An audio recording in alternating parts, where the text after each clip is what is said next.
నమస్కారం. ఘంటారావానికి స్వాగతం. ముందుగా ప్రధాన అంశాలు. ఫార్ములా ఈ కేసులో కాసేపట్లో ఏసీబీ ముందుకు కేటీఆర్. నిధుల బదిలీలో అధికార దుర్వినియోగంపై జరగనున్న విచారణ.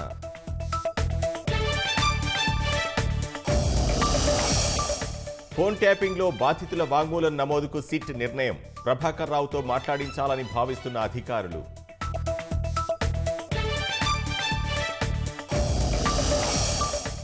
నేడు 1034 రైతు వేదికల్లో రైతు నేస్తం కార్యక్రమం ప్రారంభించనున్న సీఎం. జిల్లాల్లో ముమ్మరంగా ఏర్పాట్లు.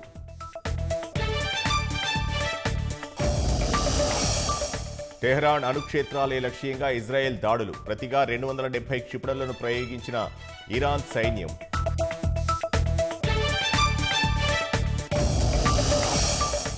కెనడాలోని ఆల్బర్టాలో G7 శిఖరాగ్ర సదస్సు. సుంకాల నేపథ్యంలో ట్రంప్తో పలువురు నేతల ద్వైపాక్షిక చర్చలు.